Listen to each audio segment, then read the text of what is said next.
जय श्री कृष्ण। ओम नमो भगवते वासुदेवाय नमः। आप सुन रहे हैं पौराणिक अमृतवाणी द्वारा प्रसारित महाभारत कथा। चलिए आगे की कथा शुरू करते हैं। जरत्कारु ऋषि की कथा और आस्तिक का जन्म। शौनक ऋषि ने पूछा, सूतनंदन, आपने जिन जरत्कारु ऋषि का नाम लिया है उनका जरत्कारु नाम क्यों पड़ा? उनके नाम का अर्थ क्या है और उनसे आस्तिक का जन्म कैसे हुआ? उग्र श्रवाजी ने कहा, जरा शब्द का अर्थ है 6, कारु शब्द का अर्थ है दारुण। तात्पर्य यह है कि उनका शरीर पहले दारुण अर्थात हट्टा कट्टा था। पीछे उन्होंने तपस्या करके उसे जीर्ण शीर्ण और क्षीण बना लिया। इसी से उनका नाम जरत्कारु पड़ा। वासुकी नाग की बहन भी पहले वैसी ही थी। उसने भी अपने शरीर को तपस्या द्वारा क्षीण कर लिया था, इसलिए वह भी जरत्कारु कहलाई। अब आस्तिक के जन्म की कथा सुनिए। जरत्कारु ऋषि बहुत दिनों तक ब्रह्मचार्य धारण करके तपस्या में संलग्न रहे। वे विवाह करना नहीं चाहते थे। वे जप तप और स्वाध्याय में लगे रहते थे तथा निर्भय होकर स्वच्छंद रूप से पृथ्वी पर विचरण करते। उन दिनों परीक्षित का राजत्व काल था। मुनिवर जरत्कारु का नियम था कि जहाँ सायंकाल हो जाता वहीं वे ठहर जाते। वे पवित्र तीर्थों में जाकर स्नान करते, ऐसे कठोर नियमों का पालन करते जिनका पालना विषय लोलुप पुरुषों के लिए प्राय असंभव है। वे केवल वायु पीकर निराहार रहते। इस प्रकार उनका शरीर सूख गया। एक दिन यात्रा करते समय उन्होंने देखा कुछ पितर नीचे की ओर मुंह किए हुए एक गड्ढे में लटके हुए हैं। वे एक कसका तिनका पकड़े हुए हैं, वही केवल बच भी रहा है। उसी तिनके की जड़ को धीरे धीरे चूहा कुतर रहा था। पितृगण निराहार थे, दुबले और दुखी थे। जरत्कारु ने उनके पास जाकर पूछा, आप लोग जिस खसके तिनके का सहारा लेकर लटक रहे हैं उसे एक चूहा कुतरता जा रहा है। आप लोग कौन हैं? जब इस खस की जड़ कट जाएगी तब आप लोग नीचे मुंह किए गड्ढे में गिर जाएंगे। आप लोगों को इस अवस्था में देखकर मुझे बड़ा दुख हो रहा है। मैं आपकी क्या सेवा करूं? आप लोग मेरी तपस्या के चौथे, तीसरे अथवा आधे भाग से इस विपत्ति से बचाए जा सके तो बतलाएं। और तो क्या, मैं अपनी सारी तपस्या का फल देकर भी आप लोगों को बचाना चाहता हूँ। आप आज्ञा कीजिए। पितरों ने कहा, आप बूढ़े ब्रह्मचारी हैं, हमारी रक्षा करना चाहते हैं, परंतु हमारी विपत्ति तपस्या बल से नहीं टल सकती। तपस्या का फल तो हमारे पास भी है, परंतु वंश परंपरा के नाश के कारण हम इस घोर नरक में गिर रहे हैं। आप विरुद्ध होकर करुणावश हमारे लिए चिंतित हो रहे हैं, इसलिए हमारी बात सुनिए। हम लोग यायावर नाम के ऋषि हैं। वंश परंपरा क्षीण हो जाने से हम पुण्य लोकों से नीचे गिर गए हैं। हमारे वंश में अब केवल एक ही व्यक्ति रह गया है, वह भी नहीं के बराबर है। हमारे अभाग्य से वह तपस्वी हो गया है। उसका नाम जरत्कारु है। वह वेद वेदांग में तो विद्वान है ही, संयमी, उदार और रसशील भी है। उसने तपस्या के लोभ से हमें संकट में डाल दिया है। उसके कोई भाई बंधु बांधव पत्नी पुत्र नहीं है। इसी से हम लोग बेहोश होकर अनाथ की तरह गड्ढे में लटक रहे हैं। यदि वह आपको कहीं मिले तो उससे इस प्रकार कहना, जरत्कारो, तुम्हारे पिता नीचे मुंह करके गड्ढे में लटक रहे हैं, तुम विवाह करके संतान उत्पन्न करो। अब हमारे वंश का तुम ही एक आश्रय हो। ब्रह्मचारी जी, यह जो आप खस की जड़ देख रहे हैं यही हमारे वंश का सहारा है।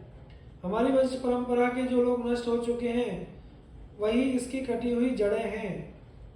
यह अधकटी जड़ ही जरत्कारु है। जड़ कुतरने वाला चूहा महाबली काल है। यह एक दिन जरत्कारु को भी नष्ट कर देगा, तब हम लोग और भी विपत्ति में पड़ जाएंगे। आप जो कुछ देख रहे हैं वह सब जरत्कारु से कहिएगा। कृपया करके यह बतलाइए कि आप कौन हैं और हमारे बंधु की तरह हमारे लिए क्यों शोक कर रहे हैं। पितरों की बात सुनकर जरत्कारु को बड़ा शोक हुआ। उनका गला रुंध गया। उन्होंने गदगद वाणी से अपने पितरों से कहा, आप लोग मेरे ही पिता और पितामह हैं। मैं आप लोगों का अपराधी पुत्र जरत्कारु हूँ। आप लोग मुझ अपराधी को दंड दीजिए और मेरे करने योग्य काम बतलाइए। पितरों ने कहा, बेटा, यह बड़े सौभाग्य की बात है कि तुम संयोगवश यहाँ आ गए। भला बतलाओ तो तुमने अब तक विवाह क्यों नहीं किया? जरत्कारु ने कहा, पितृगण, मेरे हृदय में यह बात निरंतर घूमती रहती थी कि मैं अखंड ब्रह्मचार्य का पालन करके स्वर्ग प्राप्त करूं। मैंने अपने मन में यह दृढ़ संकल्प कर लिया था कि मैं कभी विवाह नहीं करूंगा, परंतु आप लोगों को उल्टे लटकते देखकर मैंने अपना ब्रह्मचर्य का निश्चय पलट दिया है। अब मैं आप लोगों के लिए निस्संदेह विवाह करूंगा। यदि मुझे मेरे ही नाम की कन्या मिल जाएगी और वह भी भिक्षा की तरह, तो मैं उसे पत्नी के रूप में स्वीकार कर लूंगा, परंतु उसके भरण पोषण का भार नहीं उठाऊंगा। ऐसी सुविधा मिलने पर ही मैं विवाह करूंगा, अन्यथा नहीं। आप लोग चिंता मत कीजिए, आपके कल्याण के लिए मुझसे पुत्र होगा और आप परलोक में सुख से रहेंगे। जरत्कारु अपने पितरों से इस प्रकार कहकर पृथ्वी पर विचरने लगे, परंतु एक तो उन्हें बूढ़ा समझकर कोई उनसे अपनी कन्या ब्याहना नहीं चाहता था, दूसरा उनके अनुरूप कन्या मिलती भी नहीं थी। वे निराश होकर वन में गए और पितरों के हित के लिए 3 बार धीरे धीरे बोले, मैं कन्या की याचना करता हूँ। यहाँ जो भी चर अचर अथवा गुप्त या प्रकट प्राणी है, वे मेरी बात सुने। मैं पितरों का दुख मिटाने के लिए उनकी प्रेरणा से कन्या की भीख मांग रहा हूँ। जिस कन्या का नाम मेरा ही हो और जो भिक्षा की तरह मुझे दी जाए, जिसके भरण पोषण का भार मुझ पर ना रहे, ऐसी कन्या मुझे प्रदान करो। वासुकी नाग द्वारा नियुक्त सर्प जरत्कारु की बात सुनकर नागराज के पास गए। उन्होंने चटपट अपनी बहन लाकर भिक्षा रूप से जरत्कारु ऋषि को समर्पित की। जरत्कारु ऋषि उसके नाम और भरण पोषण की बात जाने बिना अपनी प्रतिज्ञा के विपरीत उसे स्वीकार नहीं किया। वासुकी ने पूछा कि इसका क्या नाम है और साथ ही यह भी कहा कि इसका मैं भरण पोषण नहीं करूंगा। वासुकी नाग ने कहा, इस तपस्वी कन्या का नाम भी जरत्कारु है। यह मेरी बहन है। मैं इसका भरण पोषण और रक्षण करूंगा। आपके लिए ही मैंने इसे अब तक रख छोड़ा है। जरत्कारु ऋषि ने कहा, मैं इसका भरण पोषण नहीं करूंगा। यह शर्त तो हो ही चुकी। इसके अतिरिक्त एक शर्त यह है, यह कभी मेरा अप्रिय कार्य ना करे। करेगी तो मैं इसे अवश्य छोड़ दूंगा। जब नागराज वासुकी ने उस शर्त स्वीकार कर ली, तब वे उनके घर गए। वहां विधि पूर्वक विवाह संस्कार संपन्न हुआ। जरत्कारु ऋषि अपनी पत्नी जरत्कारु के साथ वासुकी नाग के श्रेष्ठ भवन में रहने लगे। उन्होंने अपनी पत्नी को भी अपनी शर्त की सूचना दे दी कि मेरी रुचि के विरुद्ध ना तो कुछ करना ना कहना। वैसा करोगी तो मैं तुम्हें छोड़कर चला जाऊंगा। उनकी पत्नी ने स्वीकार किया और वह सावधान रहकर उनकी सेवा करने लगी। समय पर उसे गर्भ ठहर गया और धीरे धीरे बढ़ने लगा। एक दिन की बात है, जरत्कारु ऋषि कुछ खिन्न से होकर अपनी पत्नी की गोद में सर रखकर सोए हुए थे। वे सो ही रहे थे कि सूर्यास्त का समय हो आया। ऋषि पत्नी ने सोचा कि पति को जगाना धर्म के अनुकूल होगा या नहीं। ये बड़े कष्ट उठाकर धर्म का पालन करते हैं। कहीं जगाने या ना जगाने से मैं अपराधिनी तो नहीं हो जाऊंगी। जगाने पर इनके कोप का भय है और ना जगाने पर धर्मलोभ का। अंत में वह इस निश्चय पर पहुंची, चाहे कोप करें, परंतु इन्हें धर्मलोभ से बचाना चाहिए। ऋषि पत्नी ने बड़ी मधुर वाणी से कहा, महाभाग उठिए, सूर्यास्त हो रहा है। आचमन करके संध्या कीजिए। यह अग्निहोत्र का समय है। पश्चिम दिशा लाल हो रही है। ऋषि जरत्कारु जगे। क्रोध के मारे उनके होंठ कांपने लगे। उन्होंने कहा, सर्पिणी, तूने मेरा अपमान किया है। अब मैं तेरे पास नहीं रहूंगा। जहां से आया हूं वहीं चला जाऊंगा। मेरे हृदय में यह दृढ़ निश्चय है, मेरे सोते रहने पर सूर्य अस्त नहीं हो सकते थे। अपमान के स्थान पर रहना अच्छा नहीं लगता। अब मैं जाऊंगा। अपने पति की हृदय में कब कभी पैदा करने वाली बात सुनकर ऋषि पत्नी ने कहा, भगवान, मैंने अपमान करने के लिए आपको नहीं जगाया है। आपके धर्म का लोप ना हो, मेरी यही दृष्टि थी। जरत्कारु ऋषि ने कहा, एक बार जो मुंह से निकल गया वह झूठा नहीं हो सकता। मेरे तुम्हारे बीच इस प्रकार की शर्त पहले ही हो चुकी है। तुम मेरे जाने के बाद अपने भाई से कहना कि वे चले गए। यह भी कहना कि मैं यहाँ बड़े सुख से रहा। मेरे जाने के बाद तुम किसी प्रकार की चिंता मत करना। ऋषि पत्नी शोकग्रस्त हो गई, उसका मुंह सूख गया, वाणी गदगद हो गई, आंखों में आंसू भर आए। उसने कांपते हृदय से धीरज धरकर हाथ जोड़कर कहा, धर्मज्ञ, मुझ निरपराध को मत छोड़िए। मैं धर्म पर अटल रहकर आपके प्रिय और हित में संलग्न रहती हूँ। मेरे भाई ने एक प्रयोजन को लेकर आपके साथ मेरा विवाह किया था, अभी वह पूरा नहीं हुआ है। हमारे जाति भाई कद्रू माता के शाप से ग्रस्त हैं। आपसे एक संतान उत्पन्न होने की आवश्यकता है, उसी से हमारी जाति का कल्याण होगा। आपका और मेरा संयोग निष्फल नहीं होना चाहिए। अभी मेरी गर्भ से संतान भी तो नहीं हुई, फिर आप मुझ निरपराध अबला को छोड़कर क्यों जाना चाहते हैं? पत्नी की बात सुनकर ऋषि ने कहा, तुम्हारे पेट में अग्नि के समान तेजस्वी गर्भ है, वह बहुत बड़ा विद्वान और धर्मात्मा ऋषि होगा। यह कहकर जगत्कारु ऋषि चले गए। पति के जाते ही ऋषि पत्नी अपने भाई के पास गई और उनसे जाने का समाचार सुनाया। यह अप्रिय घटना सुनकर वासुकी को बड़ा कष्ट हुआ। उन्होंने कहा, बहन, हमने जिस उद्देश्य से उनके साथ तुम्हारा विवाह किया था वह तो तुम्हें मालूम ही है। यदि उनके द्वारा तुम्हारे गर्भ से पुत्र हो जाता तो नागों का भला होता। वह पुत्र ब्रह्मा जी के कथानुसार अवश्य ही जन्मजय के यज्ञ से हम लोगों की रक्षा करता।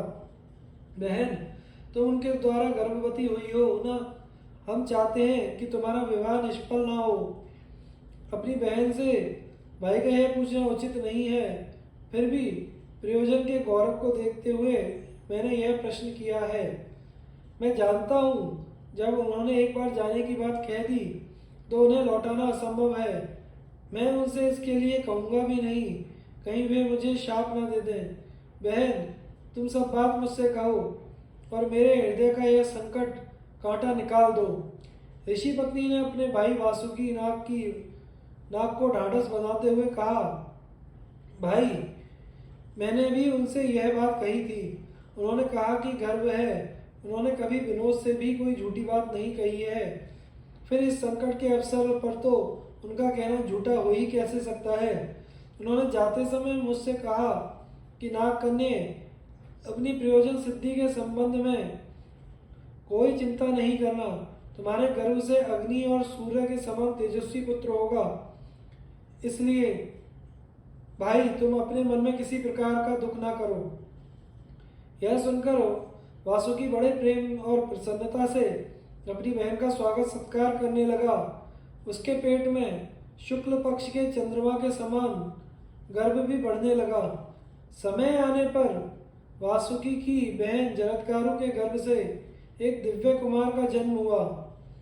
उसके जन्म से मातृवंश और पितृवंश दोनों का भय जाता रहा। क्रमशः बड़े होने पर उसने च्यवन मुनि से वेदों का सांगोपांग अध्ययन किया। वह ब्रह्मचारी बालक बचपन में ही बड़ा बुद्धिमान और सात्विक था। जब वह गर्भ में था तभी पिता ने उसके संबंध में अस्ति है पदक का उच्चारण किया था, इसलिए उसका नाम आस्तिक हुआ। नागराज वासुकी के घर पर बाल्यावस्था में बड़ी सावधानी और प्रयत्न से उसकी रक्षा की गई। थोड़े ही दिनों में वह बालक इंद्र के समान बढ़कर नागों को हर्षित करने लगा। परीक्षित की मृत्यु का कारण। श्री शौनक जी ने कहा, सूत नंदन, राजा जन्मजय ने उत्तंग की बात सुनकर अपने पिता परीक्षित की मृत्यु के संबंध में जो पूछताछ की थी, आप उसका विस्तार से वर्णन कीजिए। उग्र श्रवाजी ने कहा, राजा जन्मजय ने अपने मंत्रियों से पूछा कि मेरे पिता के जीवन में कौन सी घटना घटित हुई थी, उनकी मृत्यु किस प्रकार हुई थी। मैं उनकी मृत्यु का वृत्तांत सुनकर वही करूंगा जिससे जगत को लाभ हो। मंत्रियों ने कहा, महाराज, आपके पिता धर्मात्मा, उदार, प्रजापालक थे। हम बहुत संक्षेप से उनके चरित्र को आपको सुनाते हैं। आपके धर्म के पिता मूर्तिमान धर्म थे। उन्होंने धर्म के अनुसार अपने कर्तव्य पालन में संलग्न चारों वर्णों की प्रजा की रक्षा की। उनका पराक्रम अतुलनीय था। वे सारी पृथ्वी की ही रक्षा करते थे। ना उनका कोई द्वेषी था और ना ही वे ही किसी से द्वेष रखते थे। वे सबके प्रति सम्मान की दृष्टि रखते थे। उनके राज्य में ब्राह्मण, क्षत्रिय, वैश्य, शूद्र सभी प्रसन्नता के साथ अपने अपने कर्म में लगे रहते थे। विधवा, अनाथ, लंगड़े, लूले और गरीबों के खान पान का भार उन्होंने अपने ऊपर ले रखा था। उनकी प्रजा हष्ट-पुष्ट रहती थी। वे बड़े ही श्रीमान और सत्यवादी थे। उन्होंने कृपाचार्य से धनुर्वेद की शिक्षा प्राप्त की थी। भगवान कृष्ण आपके पिता के प्रति बड़ा प्रेम रखते थे। विशेष क्या, वे सभी के प्रेम पात्र थे। कुरुवंश के परीक्षीण होने पर उनका जन्म हुआ था। इसी से उनका नाम परीक्षित पड़ा। वे राजधर्म और अर्थशास्त्र में बड़े कुशल थे। वे बड़े बुद्धिमान, धर्मसेवी, जितेंद्रिय और नीति निपुण थे। उन्होंने 60 वर्ष तक प्रजा का पालन किया। इसके बाद सारी प्रजा को दुखी करके वे परलोक सिधार गए। अब यह राज्य आपको प्राप्त हुआ है। जन्मेजय ने कहा, मंत्रियों, आप लोगों ने मेरे प्रश्न का उत्तर तो दिया ही नहीं। हमारे वंश के सभी राजा अपने पूर्वजों के सदाचार का ध्यान रखकर प्रजा के हितैषी और प्रिय होते आए हैं। मैं तो अपने पिता की मृत्यु का कारण जानना चाहता हूँ। मंत्रियों ने कहा, महाराज, आपके प्रजापालक पिता महाराज पांडु की तरह ही शिकार के प्रेमी थे। उन्होंने सारा राजकार्य हम लोगों पर छोड़ रखा था। एक बार वे शिकार खेलने के लिए वन में गए। उन्होंने एक बाण से हिरण को मारा और उसके भागने पर उसका पीछा किया। वे अकेले ही पैदल बहुत दूर तक वन में हिरण को ढूंढते हुए चले गए, परंतु उसे पा नहीं सके। वे 60 वर्ष के हो चुके थे, इसलिए थक गए और उन्हें भूख भी लग गई। उसी समय उन्हें एक मुनि का दर्शन हुआ। वे मौनी थे। उन्होंने उन्हीं से प्रश्न किया, परंतु वे कुछ नहीं बोले। उस समय राजा भूखे और थके मांदे थे, इसलिए मुनि को कुछ न बोलते देखकर क्रोधित हो गए। उन्होंने यह नहीं जाना कि यह मौनी है, इसलिए उनका तिरस्कार करने के लिए धनुष की नोक से मरा सांप उठाकर उनके कंधे पर डाल दिया। मौनी मुनि ने राजा के इस कृत्य पर भला बुरा कुछ नहीं कहा। वे चुपचाप शांत भाव से बैठे रहे। राजा ज्यों के त्यों वहां से उल्टे पांव राजधानी में लौट आए। मौनी ऋषि शमीक के पुत्र का नाम था श्रृंगी। वह बड़ा तेजस्वी और शक्तिशाली था। जब महातेजस्वी श्रृंगी ने अपने सखा के मुंह से यह बात सुनी कि राजा परीक्षित ने मौन और निश्चल अवस्था में मेरे पिता का तिरस्कार किया है, तो वह क्रोध से आग बबूला हो गया। उसने हाथ में जल लेकर आपके पिता को शाप दिया। जिसने मेरे निरपराध पिता के कंधे पर मरा हुआ सांप डाल दिया, उस दुष्ट तक्षक नाग क्रोध करके अपने विष से 7 दिन के भीतर जला देगा। लोग मेरी तपस्या का बल देखें। इस प्रकार शाप देकर श्रृंगी अपने पिता के पास गया और सारी बात कह सुनाई। शमीक मुनि ने यह सब सुनकर अच्छा नहीं समझा तथा आपके पिता के पास अपने शीलवान एवं गुणी शिष्य गौरमुख को भेजा। गौरमुख ने आकर आपके पिता से कहा, हमारे गुरुदेव ने आपके लिए यह संदेश भेजा है कि राजन, मेरे पुत्र ने आपको शाप दे दिया है, आप सावधान हो जाएं। तक्षक अपने विष से 7 दिनों के भीतर ही आपको जला देगा। आपके पिता सावधान हो गए। 7वें दिन जब तक्षक आ रहा था, तब उसने काश्यप नामक ब्राह्मण को देखा। उसने पूछा, ब्राह्मण देवता, आप इतनी शीघ्रता से कहाँ जा रहे हैं और क्या करना चाहते हैं? काश्यप ने कहा, जहाँ आज राजा परीक्षित को तक्षक सांप जलावेगा, वहीं जा रहा हूँ। मैं उन्हें तुरंत जीवित कर दूंगा। मेरे पहुंच जाने पर तो सर्प उन्हें जला भी नहीं सकेगा।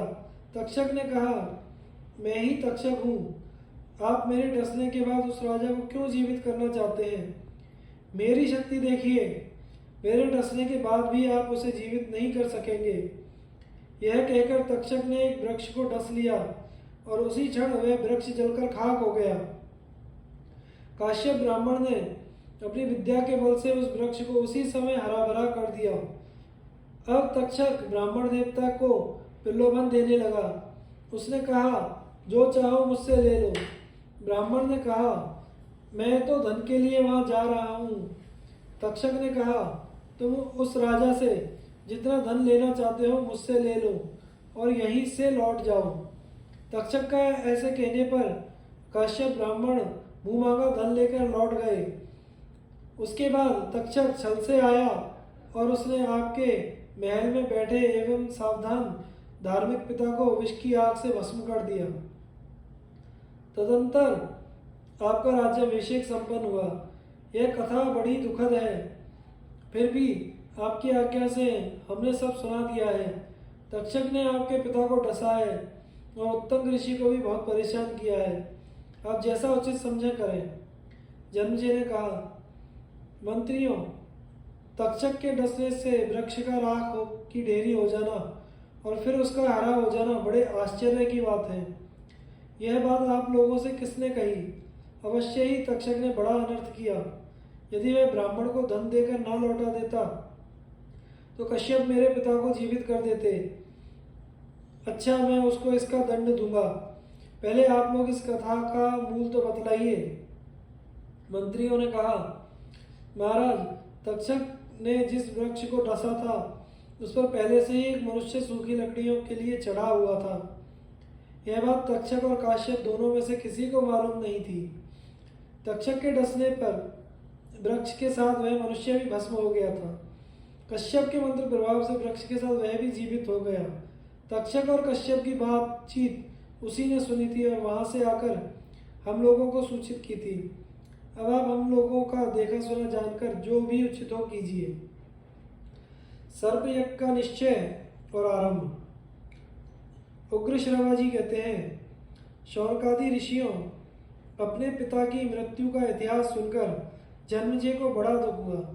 वे क्रुद्ध होकर हाथ से हाथ मलने लगे। शोक के कारण उनकी लंबी और गर्म सांस चलने लगी। आंखें आंसू से भर गईं। वे दुख, शोक तथा क्रोध से भरकर आंसू बहाते हुए शास्त्रोक्त विधि से हाथ में जल लेकर बोले, मेरे पिता किस प्रकार स्वर्गवासी हुए यह बात मैंने विस्तार के साथ सुन ली है। जिसके कारण मेरे पिता की मृत्यु हुई है उस दुरात्मा तक्षक से बदला लेने का मैंने पक्का निश्चय कर लिया है। उसने स्वयं मेरे पिता का नाश किया है। श्रृंगी ऋषि का शाप तो एक बहाना मात्र है। इस बात का प्रत्यक्ष प्रमाण है कि उसने कश्यप ब्राह्मण को, जो विष उतारने के लिए आ रहे थे और जिनके आने से मेरे पिता अवश्य ही जीवित हो जाते, धन देकर लौटा दिया। यदि हमारे मंत्री काश्यप ब्राह्मण का अनुनय विनय करते और वे अनुग्रह पूर्वक मेरे पिता को जीवित कर देते तो इससे उस दुष्ट को क्या हानि होती। ऋषि का शाप पूरा हो जाता और मेरे पिता जीवित रह जाते। पिता की मृत्यु में सारा अपराध तक्षक का ही है, इसलिए मैं उससे अपने पिता की मृत्यु का बदला लेने का संकल्प करता हूँ। मंत्रियों ने महाराज जन्मजय की इस प्रतिज्ञा का अनुमोदन किया। अब राजा जन्मजय ने पुरोहित और ऋत्विजों को बुलाकर कहा, दुरात्मा तक्षक ने मेरे पिता की हिंसा की है। आप लोग ऐसा उपाय बताइए जिससे मैं बदला ले सकूं। क्या आप लोग ऐसा कर्म जानते हैं जिससे मैं उस क्रूर सर्प को धधकती आग में होम सकूं? ऋत्विजों ने कहा, राजन, देवताओं ने आपके लिए पहले से ही एक महायज्ञ का निर्माण कर रखा है। यह बात पुराणों में प्रसिद्ध है। उस यज्ञ का अनुष्ठान आपके अतिरिक्त और कोई नहीं करेगा, ऐसा पौराणिकों ने कहा है और हमें उस यज्ञ की विधि मालूम है। ऋत्विजों की बात सुनकर जन्मजय को विश्वास हो गया कि निश्चय ही अब तक्षक जल जाएगा। राजा ने ब्राह्मणों से कहा, मैं वह यज्ञ करूंगा, आप लोग इसके लिए सामग्री संग्रह कीजिए। वेदज्ञ ब्राह्मणों ने शास्त्र विधि के अनुसार यज्ञ मंडप बनाने के लिए जमीन नाप ली, यज्ञशाला के लिए श्रेष्ठ मंडप तैयार कराया तथा राजा जन्मजय यज्ञ के लिए दीक्षित हुए। इसी समय एक विचित्र घटना घटित हुई। किसी कला कौशल पारंगत विद्वान अनुभवी एवं बुद्धिमान सूत ने कहा, जिस स्थान और समय में यज्ञ मंडप मापने की क्रिया प्रारंभ हुई है उसे देखकर यह मालूम होता है कि किसी ब्राह्मण के कारण यह यज्ञ पूर्ण नहीं हो सकेगा। राजा जन्मेजय ने यह सुनकर द्वारपाल से कह दिया कि मुझे सूचना कराए बिना कोई मनुष्य यज्ञ मंडप में न आने पावे। अब सर्प यज्ञ की विधि से कार्य प्रारंभ हुआ। ऋत्विज अपने अपने काम में लग गए। ऋत्विजों की आंखें धुएं के कारण लाल हो रही थी। वे काले वस्त्र पहनकर मंत्रोच्चारण पूर्वक हवन कर रहे थे। उस समय सभी सर्प मन ही मन कांपने लगे। अब बेचारे सर्प तड़पते, पुकारते, उछलते, लंबी सांस लेते, पूंछ और फनों से एक दूसरे को लपेटते आग में गिरने लगे। सफेद, काले, नीले, पीले, बच्चे, बूढ़े, सभी प्रकार के सब सर्प चिल्लाते हुए टपाटप आग के मुंह में गिरने लगे। कोई 4 कोस तक लंबे और कोई गाय के कान के बराबर लंबे सर्प ऊपर ही ऊपर कुंड में आहुति बन रहे थे। सर्प यज्ञ में च्यवनवंशी चंड भार्गव होता था। कौत्स उद्गाता, जैमिनी ब्रह्मा तथा शांगर्व और पिंगल अधर्यु थे एवं पुत्र और शिष्यों के साथ व्यास जी, उद्दालक, प्रमतक, श्वेतकेतु, असित, देवल आदि सदस्य थे।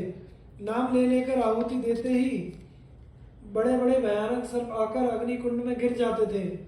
सर्पों की चर्बी और मेद की धाराएं बहने लगीं। बड़ी तीखी दुर्गंध चारों ओर फैल गई। सर्पों की चिल्लाहट से आकाश गूंज उठा। यह समाचार तक्षक ने भी सुना।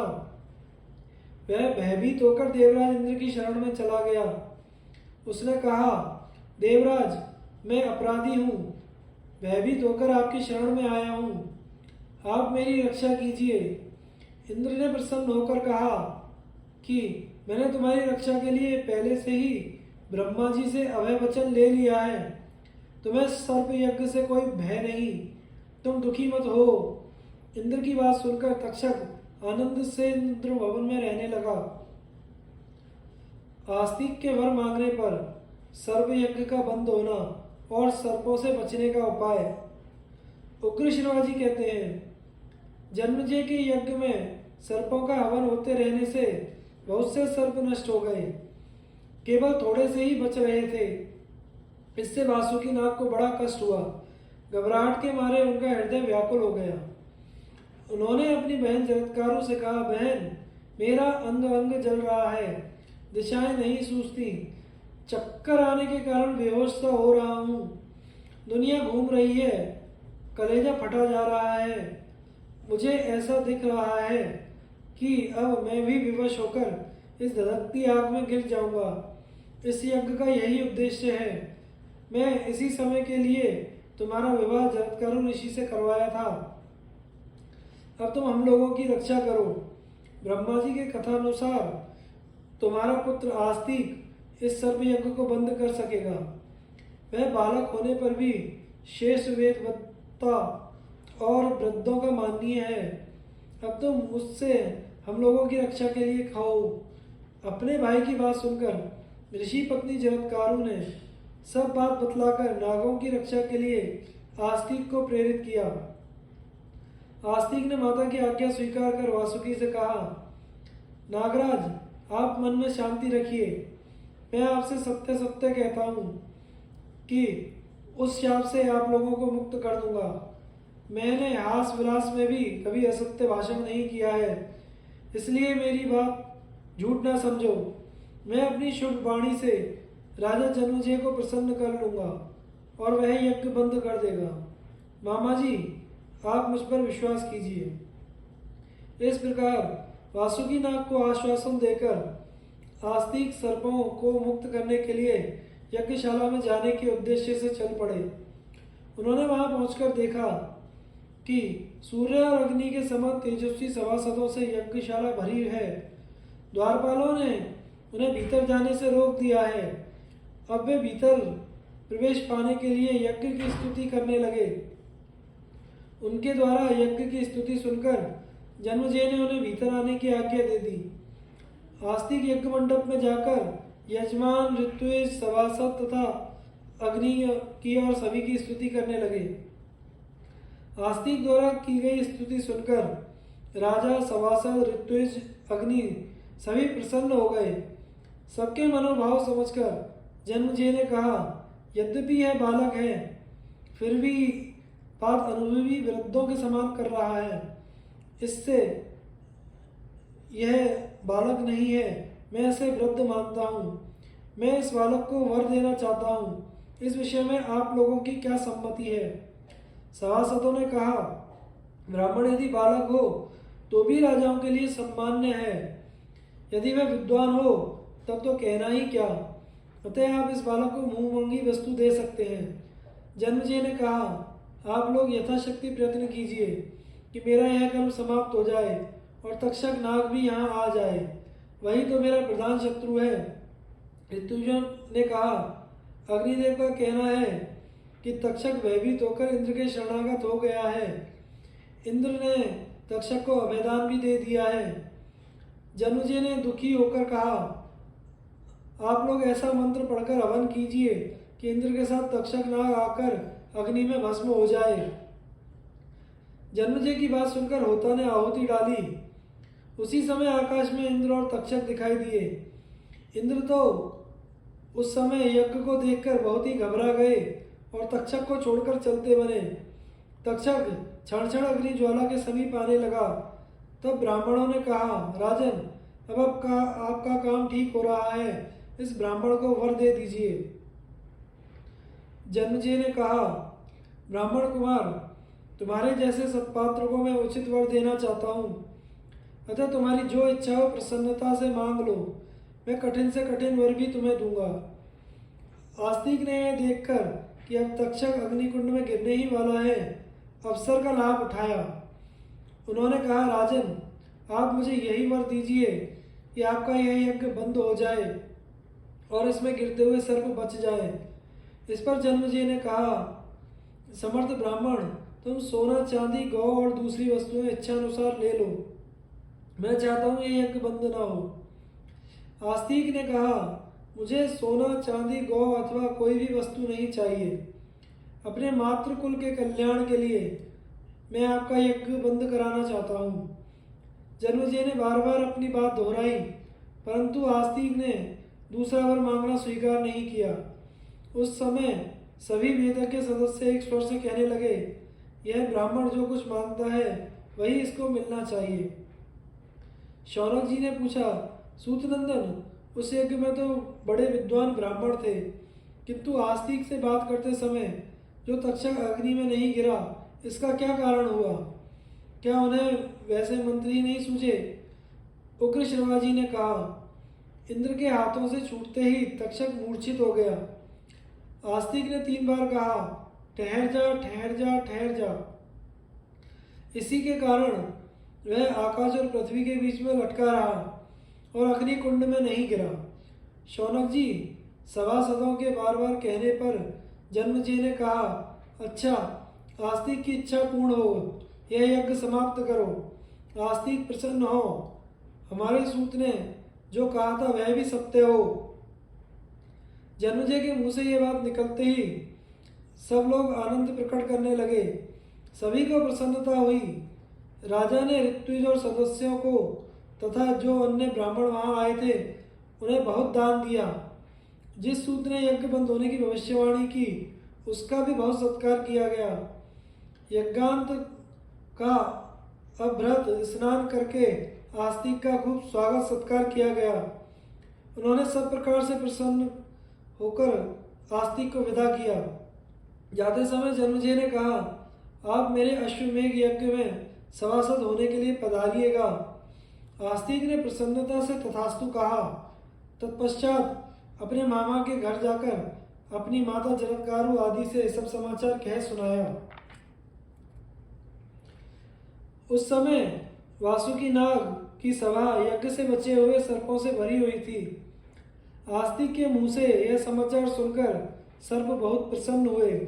उन्होंने उन पर प्रेम प्रकट करते हुए कहा, तुम्हारी जो इच्छा हो वर मांग लो। वे बार बार कहने लगे, बेटा तुमने हमें मृत्यु के मुंह से बचा लिया, हम तुम पर प्रसन्न हैं, कहो तुम्हारा कौन सा प्रिय कार्य करें। आस्तिक ने कहा, मैं आप लोगों से यह वर मांगता हूँ कि जो सायंकाल और प्रातःकाल प्रसन्नता पूर्वक इस धर्म में उपाख्यान का पाठ करे उसे सर्पों से कोई भय ना हो। यह सुनकर सभी सर्प प्रसन्न हुए। उन लोगों ने कहा, प्रियवर तुम्हारी यह इच्छा पूर्ण हो, हम बड़े प्रेम और नम्रता से तुम्हारा मनोरथ पूर्ण करते रहेंगे। जो कोई असित आरतीमान और सुनीत मंत्रों में से किसी एक का दिन या रात में पठन कर लेगा उसे सर्पों से कोई भय नहीं होगा। वे मंत्र क्रमशः ये हैं, यो जरत्कारुणा जातो जरत्कारो महायशः आस्तिकः सर्प सत्रेवः पन्नगान यो अभ्यरक्षत तम स्मरन्तम महाभागा न माम हिंसितुर्महर्थ। जरत्कारु ऋषि से जरत्कारु नामक नाग कन्या में आस्तिक नामक यशस्वी ऋषि उत्पन्न हुए। उन्होंने सर्प यज्ञ में तुम सर्पों की रक्षा की थी। महाभाग्यवान सर्पों, मैं उनका स्मरण कर रहा हूँ, तुम लोग मुझे मत डसो। सर्पाप सर्प भद्रम ते गच्छ सर्प महाविश जन्मजयस्य यज्ञान्ते आस्तिक वचनम स्मर। हे महाविषधर सर्प, तुम चले जाओ, तुम्हारा कल्याण हो, अब तुम जाओ। जन्मजय के यज्ञ की समाप्ति में आस्तिक ने जो कुछ कहा था उसका स्मरण करो। आस्तिकस्य वचः श्रुत्वा या सर्पो न निवर्तते शतधा विद्यते मूर्धिन शीर्ष वृक्ष फलम यथा। जो सर्प आस्तिक के वचन की शपथ सुनकर भी नहीं लौटेगा उसका फल शीशम के फल के समान सैकड़ों टुकड़ों में बट जाएगा। धार्मिक शिरोमणि आस्तिक ऋषि ने इस प्रकार सर्प यज्ञ से सर्पों का उद्धार किया। शरीर का प्रारब्ध पूरा होने पर पुत्र पौत्रादि आदि को छोड़कर आस्तिक स्वर्ग चले गए। जो आस्तिक चरित्र का पाठ या श्रवण करता है उसे सर्पों का भय नहीं होता है। श्री वेदव्यास की आज्ञा से वैशंपायन जी का कथा प्रारंभ करना। शौनक जी ने कहा, सूत नंदन, महाभारत की कथा बड़ी ही पवित्र है। इसमें पांडवों की यश गाथा को गाया गया है। सर्प सत्र के अंत में जन्मेजय की प्रार्थना से भगवान श्री कृष्ण द्वापायन ने वैशंपायन जी को यह आज्ञा दी थी कि तुम वह कथा इन्हें सुनाओ। अब मैं वही कथा सुनना चाहता हूँ। वह कथा भगवान व्यास के मनय सागर से उत्पन्न होने के कारण सर्वरत्नमयी है। आप वही सुनाइए।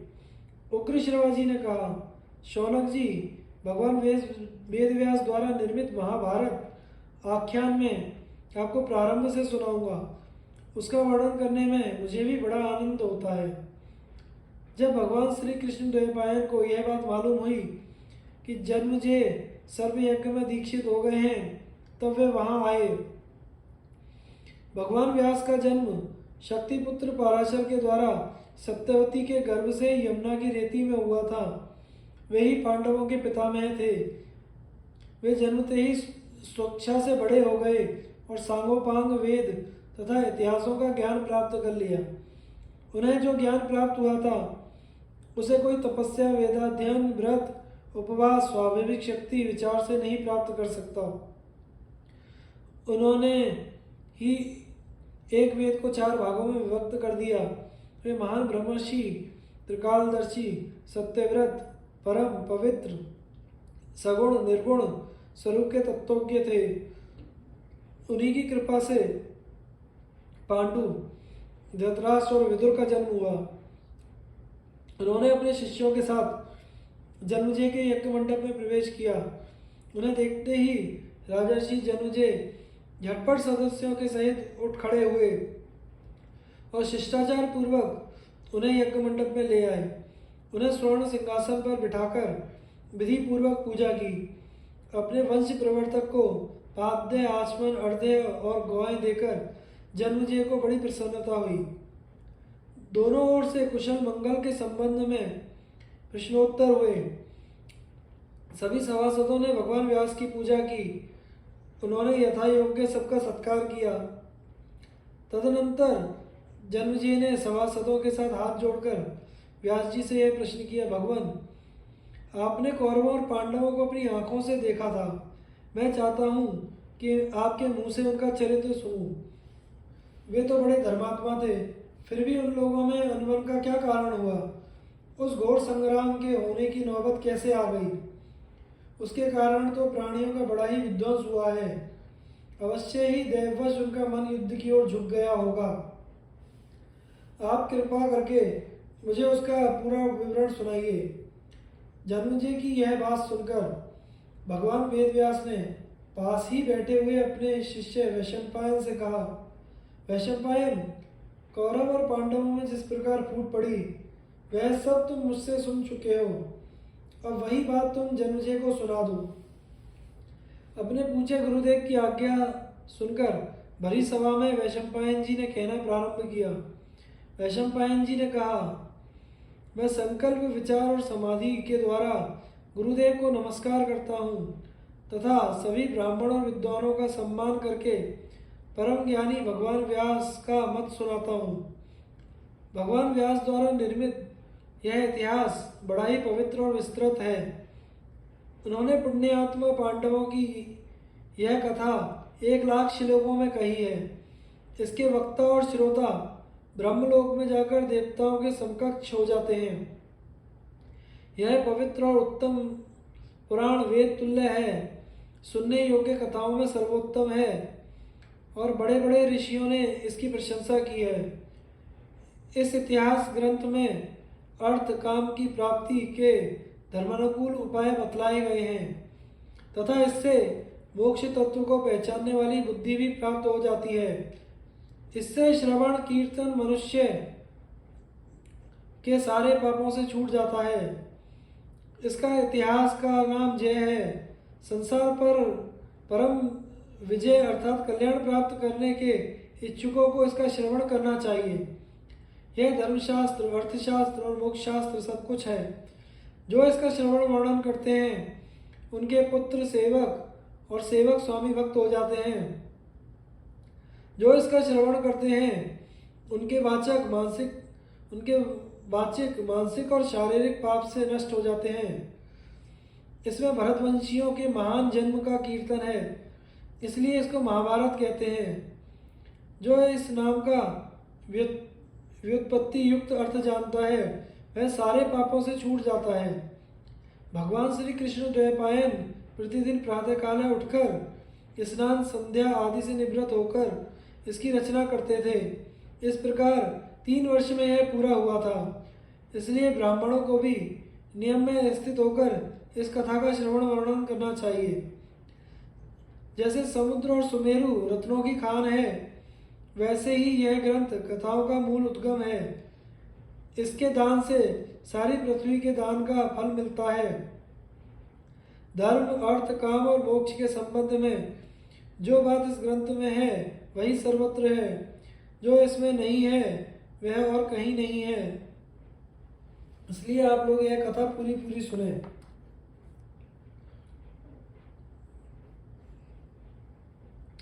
भूभार हरण के लिए देवताओं के अवतार ग्रहण के निश्चय। वैशंपायन जी कहते हैं, जन्मजय, जमदग्नि नंदन परशुराम ने 21 बार पृथ्वी के क्षत्रियों का संहार किया था। यह काम करके वे महेंद्र पर्वत पर चले गए और वहां तपस्या करने लगे।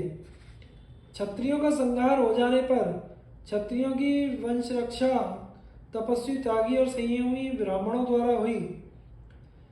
कुछ ही दिनों बाद फिर क्षत्रिय राज्य की पुनः स्थापना हो गई। क्षत्रियों के धर्म पूर्वक प्रजा पालन करने से ब्राह्मण आदि वर्णाश्रम धर्मी सुखी हो गए। राजा लोग काम, क्रोध और उनके कारण होने वाले दोषों को छोड़कर धर्मानुसार शासन और पालन करने लगे। समय पर वर्षा होती, बचपन में कोई भी न मरता और युवावस्था के पहले लोगों को स्त्री संसर्ग का ज्ञान भी न होता। क्षत्रिय बड़े बड़े यज्ञ करके ब्राह्मणों को खूब दक्षिणा देते।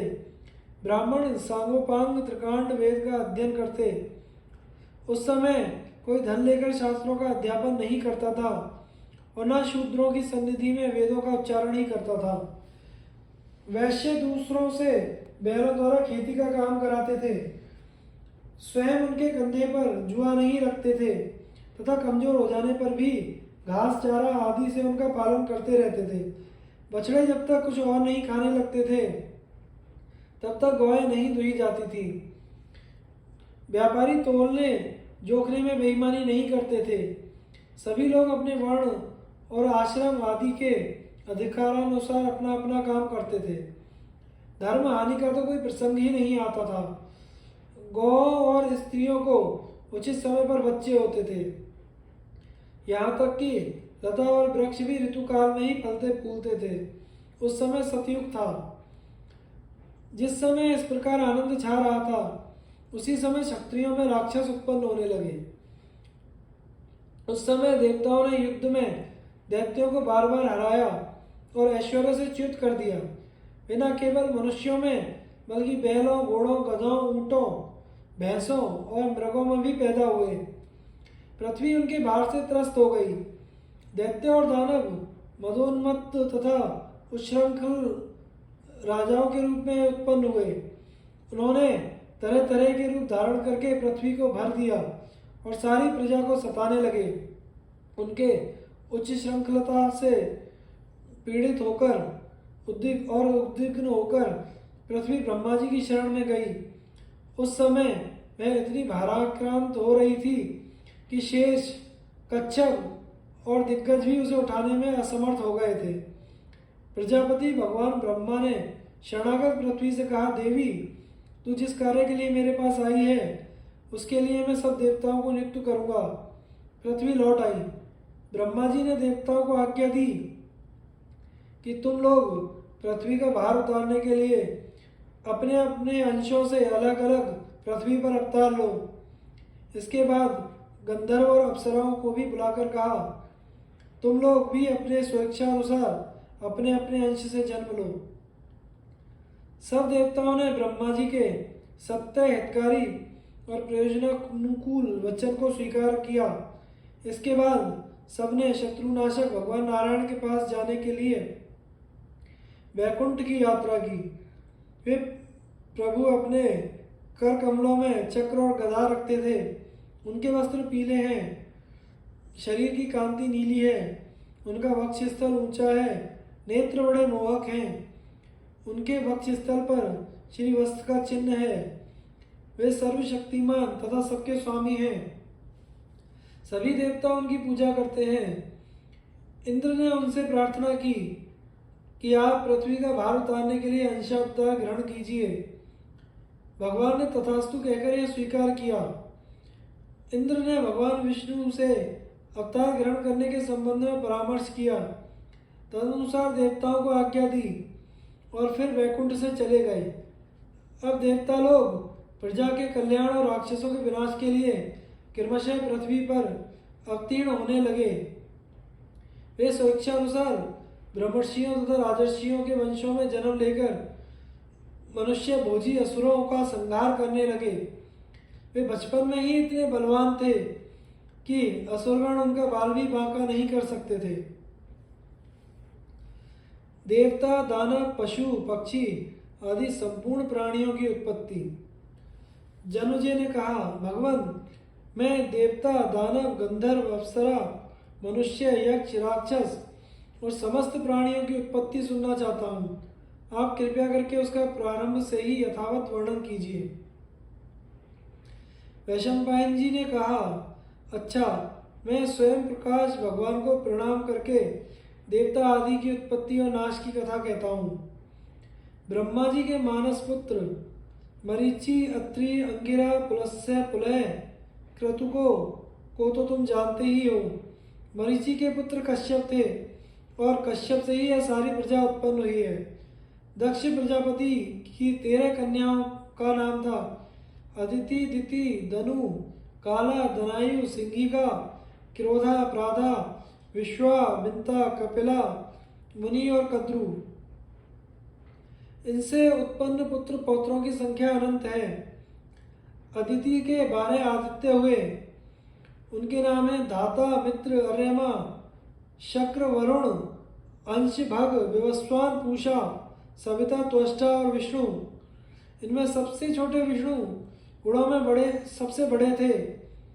दिति का एक पुत्र था हिरण्यकशिपु।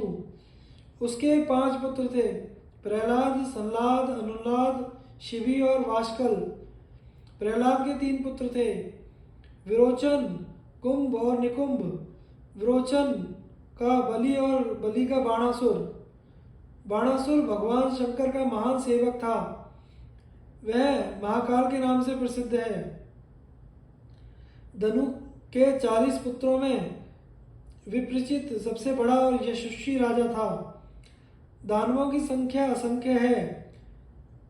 सिंहिका से राहु हुआ, जो सूर्य और चंद्रमा को ग्रसता है। क्रूरा, क्रोधा से सुचंद्र, चंद्रहंता और चंद्र प्रमर्दन आदि पुत्र पौत्र हुए। क्रोधवश नाम का एक गण भी हुआ था। दनायु से 4 पुत्र हुए, विच्छर, बल, वीर और वृत्रासुर। काला से विनाशन, क्रोध, क्रोधहंता, क्रोध शत्रु और कालके नाम के प्रसिद्ध असुर हुए। भृगु ऋषि से असुरों के पुरोहित शुक्राचार्य का जन्म हुआ। इनके 4 पुत्र, जिनमें त्वष्टाधर और अत्रि प्रधान थे, असुरों का यज्ञ याग कराया करते। यह असुर और असुर वंश की उत्पत्ति पुराणों के अनुसार है। इनके पुत्र पौत्रों की गणना संभव नहीं है। ताक्षर्य, अरिष्टिनेमि, गरुड़, अरुण, आरुणि, वारुणि, वैतने कहलाते हैं। शेष, अनंत, वासुकी, तक्षक, भुजंगम, कूर्म, कुलिक आदि सर्प कद्रु के पुत्र हैं। भीमसेन, उग्रसेन, सुपर्ण, नारद आदि 16 देव गंधर्व कश्यप पत्नी मुनि के पुत्र हैं। ये सभी बड़े कीर्तिमान, बलवान और जितेंद्रिय हैं। प्राधा नाम की दक्ष कन्या से भी अनवद्या, मनुवंशा आदि कन्याएं और सिद्ध, पूर्ण, वरही आदि देवगंधर्व उत्पन्न हुए। प्राधा से ही अलम्बुषा, मिश्रकेशी, विद्युत्पर्णा, तिलोत्तमा, अरुणा, रक्षिता, रंभा, मनोरमा, केशी, सुबाहु, सुरता, सुरजा, सुप्रिया आदि अप्सराएं और अतिबाहु, हाहा, हुहु और तुम्बरु ये 4 गंधर्व भी हुए। कपिला से गौ, ब्राह्मण, गंधर्व, अप्सराएं उत्पन्न हुई।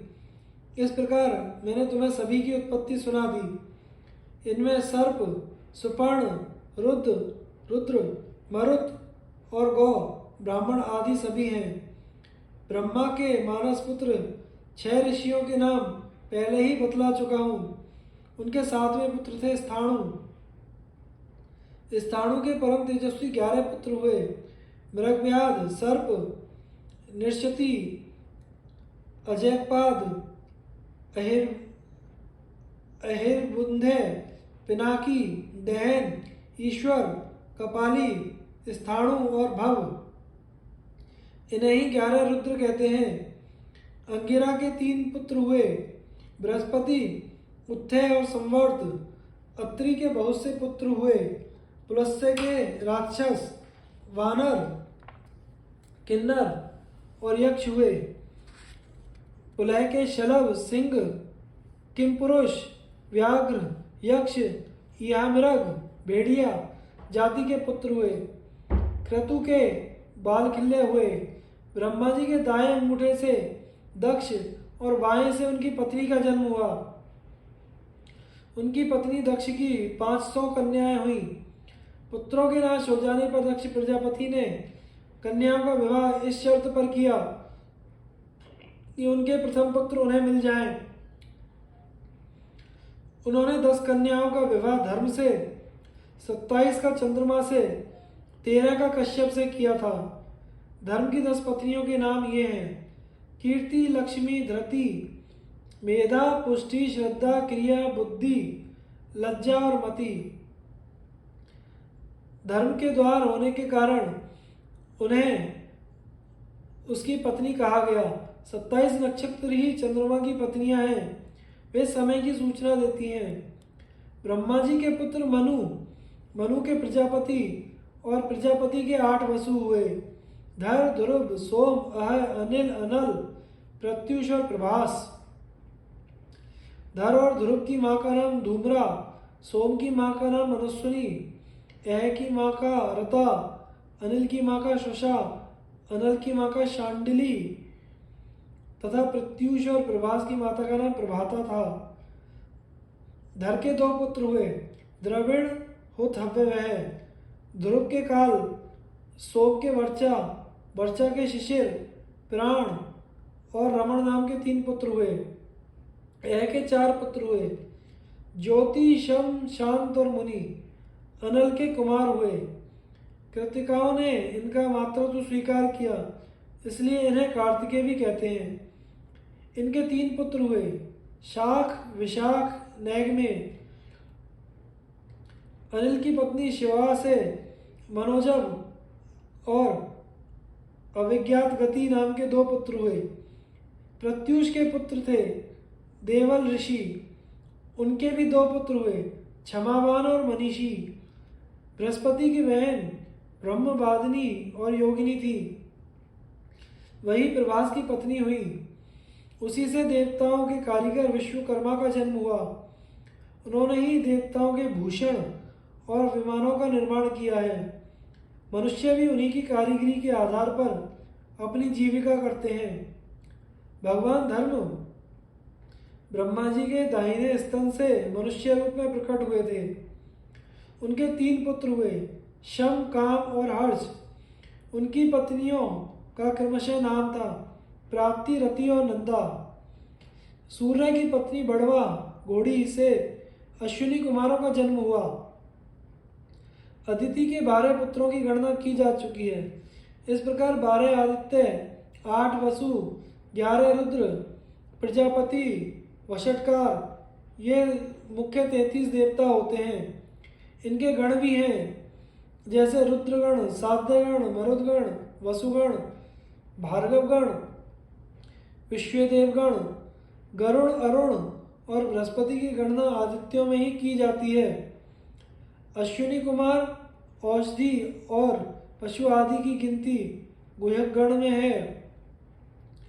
इन देवगणों का कीर्तन करने से सारे पाप छूट जाते हैं। महर्षि भृगु ब्रह्मा के हृदय से प्रकट हुए थे। भृगु के शुक्राचार्य के अतिरिक्त च्यवन नाम के पुत्र हुए। ये अपनी माता की रक्षा के लिए गर्भ से निकल आए थे। उनकी पत्नी का नाम था आरुणी। उसकी जांग से और्वका का जन्म हुआ। और्व के ऋचिक और ऋचिक के जमदग्नि हुए। जमदग्नि के 4 पुत्रों में परशुराम सबसे छोटे थे, परंतु गुणों में सबसे बड़े। वे शास्त्र कुशल तो थे ही, शस्त्र कुशल भी थे। उन्होंने ही क्षत्रिय कुल का नाश किया था। ब्रह्मा के 2 पुत्र और भी थे, धाता और विधाता। वे मनु के साथ रहते थे। कमलों में निवास करने वाली लक्ष्मी उन्हीं की बड़ी बहन है। शुक्र की पुत्री देवी वरुण की पत्नी हुई। उनके पुत्र का नाम हुआ बल और पुत्री का सुरा। जब प्रजा अन्न के लोभ से एक दूसरे का हक खाने लगी, तब उस सुरा से ही अधर्म की उत्पत्ति हुई, जो समस्त प्राणियों का नाश कर देता है।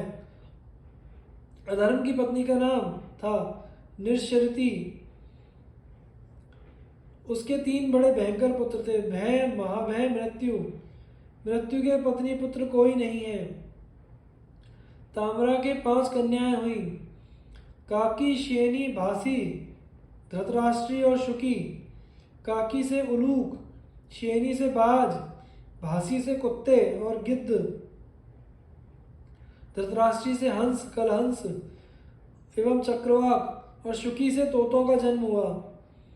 क्रोधा से 9 कन्याएं हुई, मृगी, मृगमंदा, हरि, भद्रमना, मातंगी, शार्दुली, श्वेता, सुरभि, सुरसा।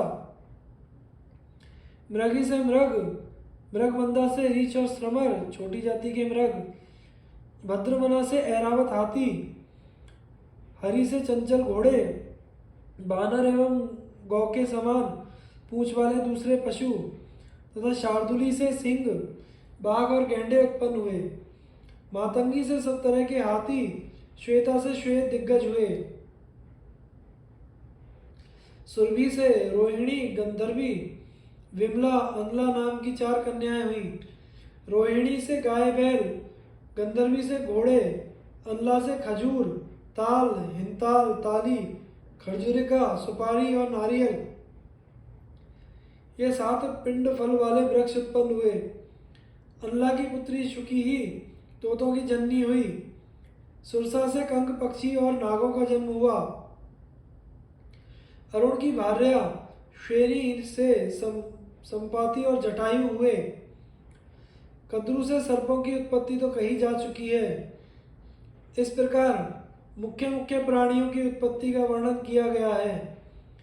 इस वृत्तांत का श्रवण करने से पापियों के पाप तो छूटते ही हैं, सर्वज्ञता की प्राप्ति भी होती है, अंत में उत्तम गति मिलती है। देवता, दानव आदि का मनुष्यों के रूप में अंशावतार और कर्ण की उत्पत्ति। वैशंपायन जी कहते हैं, जन्मजे, अब मैं यह वर्णन करता हूँ कि किन किन देवता और दानवों ने किन किन मनुष्यों के रूप में जन्म लिया था। दानवराज विप्रचिति, जरासंध और हिरण्यकश्यप शिशुपाल हुआ था। सहलाद शल्य, अनुल्लाद धृष्टकेतु हुआ था। शिवी दैत्य ध्रुम राजा के रूप में और वास्कल भगदत्त हुआ था। कालनेमी दैत्य ने ही कंस का रूप धारण किया था। भरद्वाज मुनि के यहाँ बृहस्पति के अंश से द्रोणाचार्य अवतीर्ण हुए थे। वे श्रेष्ठ धनुर्धर, उत्तम शास्त्रवेत्ता और परम तेजस्वी थे। उनके यहाँ महादेव, यम, काल, क्रोध के सम्मिलित अंश से भयंकर अश्वत्थामा का जन्म हुआ था। वशिष्ठ ऋषि के शाप और इंद्र की आज्ञा से 8 वसु राजर्षि शांतनु द्वारा गंगा जी के गर्भ से उत्पन्न हुए थे। उनमें सबसे छोटे भीष्म थे। वे कौरवों के रक्षक, वेदवेत्ता, ज्ञानी और श्रेष्ठ वक्ता थे। उन्होंने भगवान परशुराम से युद्ध किया था। रुद्र के एक गण ने कृपाचार्य के रूप में अवतार लिया था। द्वार पर युग के अंश से शकुनी का जन्म हुआ। मरुदगण के अंश से वीरवत, सत्यवादी, सात्यकी, राजर्षि द्रुपद, कृतवर्मा और विराट का जन्म हुआ था। अरिष्टा का पुत्र हंस नामक गंधर्व राज धृतराष्ट्र के रूप में पैदा हुआ था। उसका छोटा भाई पांडु के रूप में। सूर्य के अंश धर्म ही विदुर के नाम से प्रसिद्ध हुए। कुरुकुल कलंक दुरात्मा दुर्योधन कलयुग के अंश से उत्पन्न हुआ था। उसने आपस में वैर की आग सुलगाकर पृथ्वी को भस्म किया। पुलस्त्य वंश के राक्षसों ने दुर्योधन के 100 भाइयों के रूप में जन्म लिया था। धृतराष्ट्र का वह पुत्र जिसका नाम युयुषु था, वैश्या के गर्भ से उत्पन्न एवं इनसे अलग था। युधिष्ठिर धर्म के, भीमसेन वायु के, अर्जुन इंद्र के, नकुल सहदेव अश्विनी कुमारों के अंश से उत्पन्न हुए थे। चंद्रमा का पुत्र वर्चा अभिमन्यु हुआ था। वर्चा के जन्म के समय चंद्रमा ने देवताओं से कहा था कि मैं अपने प्राण प्यारे पुत्र को नहीं भेजना चाहता, फिर भी इस काम से पीछे हटना उचित नहीं जान पड़ता। असुरों का वध करना भी तो अपना ही काम है, इसलिए वर्चा मनुष्य बनेगा तो सही, परंतु वहाँ अधिक दिनों तक नहीं रहेगा। इंद्र के अंश से नरावतार अर्जुन होगा, जो नारायण अवतार श्री कृष्ण से मित्रता करेगा। मेरा पुत्र अर्जुन का ही पुत्र होगा। नर नारायण की उपस्थिति न रहने पर मेरा पुत्र चक्रव्यूह का भेदन करेगा और घमासान युद्ध करके बड़े बड़े महारथियों को चकित कर देगा।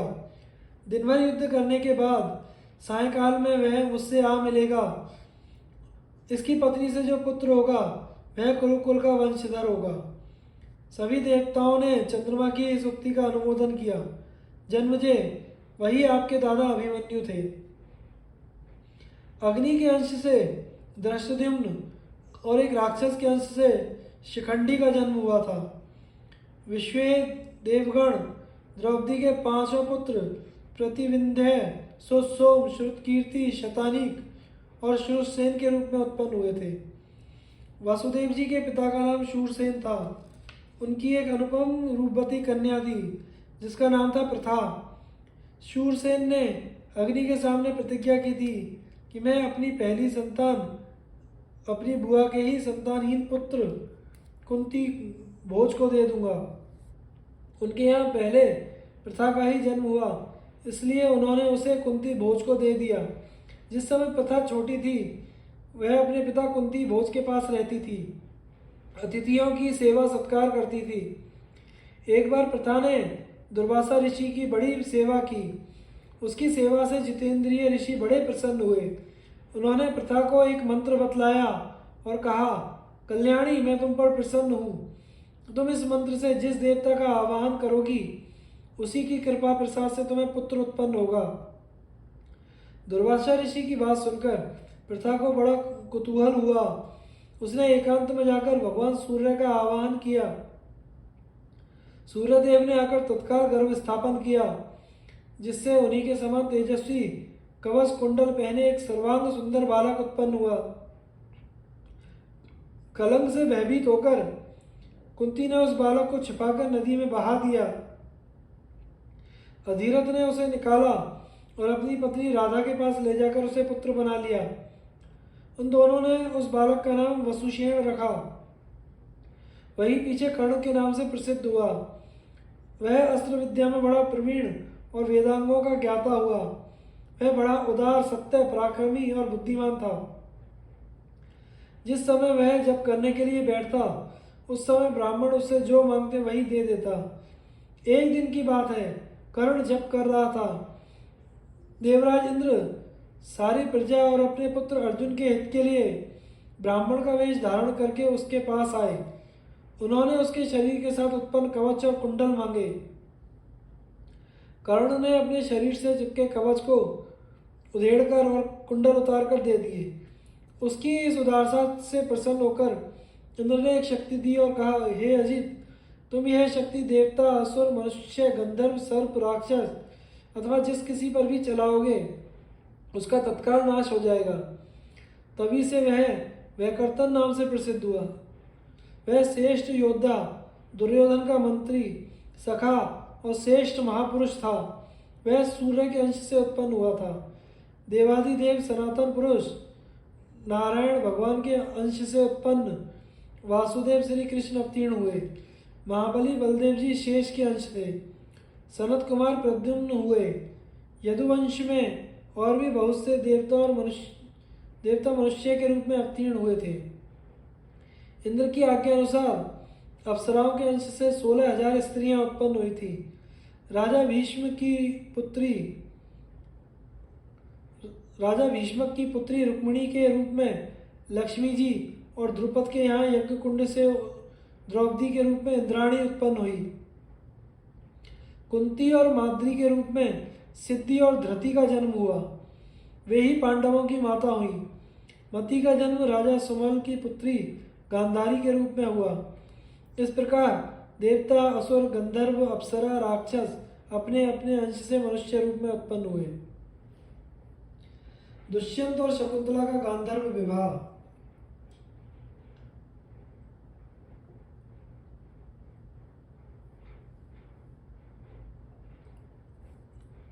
जन्मेजय ने कहा, भगवान, मैंने आपके श्रीमुख से देवता, दानव आदि के अंशों द्वारा अवतरित होने की कथा सुन ली।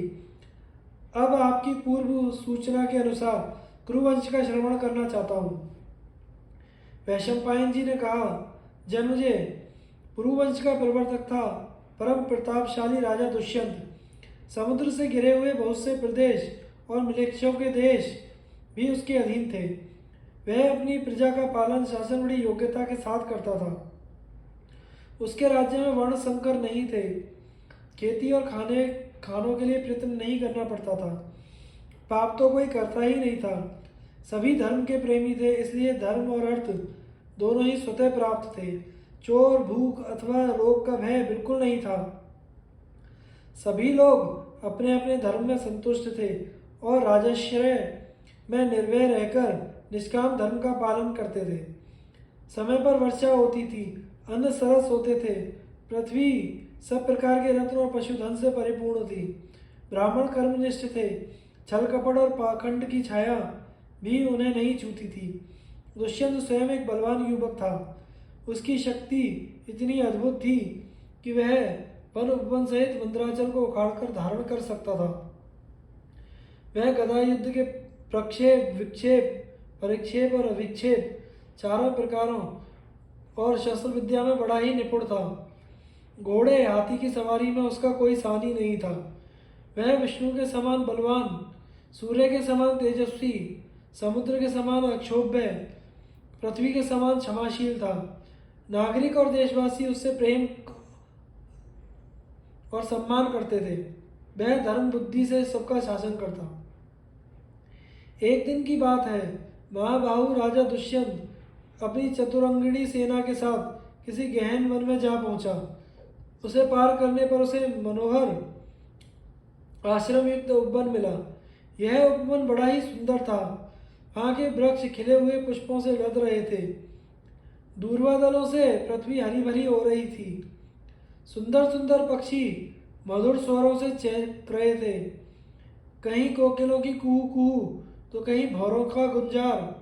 राजा दुष्यंत उपवन की शोभा देख ही रहा था कि उसकी दृष्टि उस मनोरम आश्रम पर पड़ी।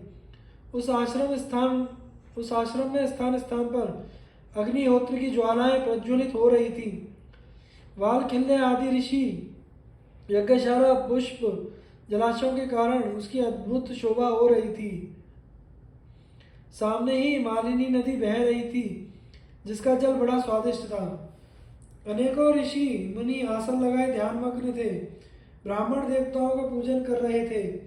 राजा को ऐसा मालूम हुआ मानो मैं ब्रह्मलोक में खड़ा हूँ। दुष्यंत के नेत्र और मन वन की छटा देखकर तृप्त नहीं होती थी। इस प्रकार राजा दुष्यंत ने सब देखते सुनते काश्यप गोत्रीय कण्व ऋषि के एकांत और मनोहर आश्रम में मंत्री और पुरोहितों के साथ प्रवेश किया। दुष्यंत ने मंत्री और पुरोहितों को आश्रम के द्वार पर ही रोक दिया और स्वयं भीतर गया। उस समय वहां कण्व ऋषि उपस्थित नहीं थे। राजा ने आश्रम को सूना देखकर ऊंचे स्वर से पुकारा, यहाँ कौन है?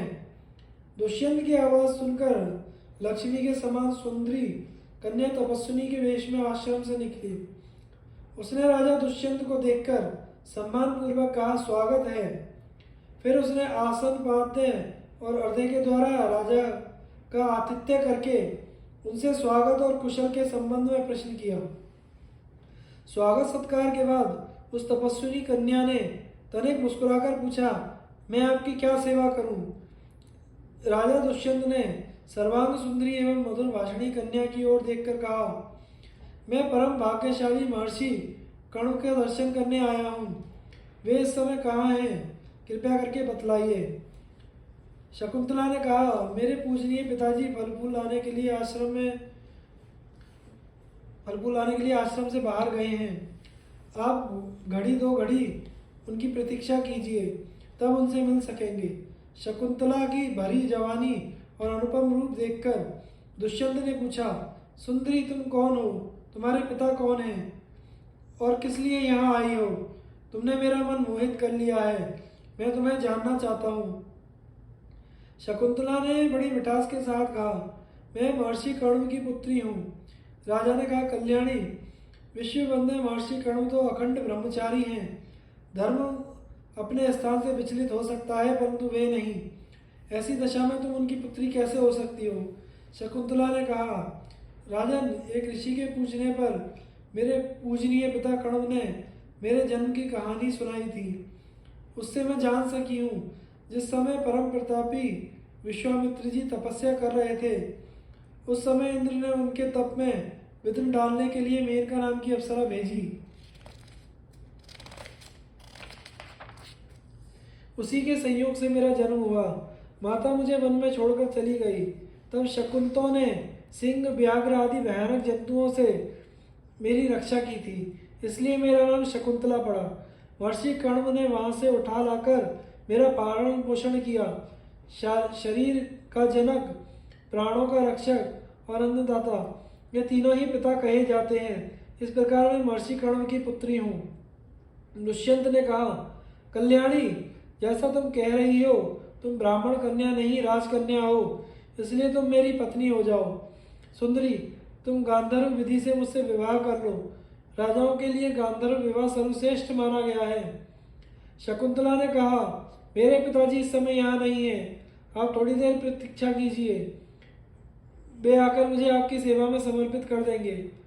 दुष्यंत ने कहा, मैं तुम्हें चाहता हूँ, यह भी चाहता हूँ कि तुम मुझे स्वयं वरण कर लो। मनुष्य स्वयं ही अपना हितैषी और जिम्मेदार है। तुम धर्म के अनुसार स्वयं ही मुझे अपना दान करो। शकुंतला ने कहा, राजन, यदि आप इसे ही धर्मपद समझते हैं तो मुझे स्वयं अपने को दान करने का अधिकार है, तो आप मेरी शर्त सुन लीजिए। मैं सच सच कहती हूँ, आप यह प्रतिज्ञा कर लीजिए कि मेरे बाद तुम्हारा पुत्र ही सम्राट होगा और मेरे जीवन काल में ही वह युवराज बन जाएगा, तो मैं आपको स्वीकार कर सकती हूँ।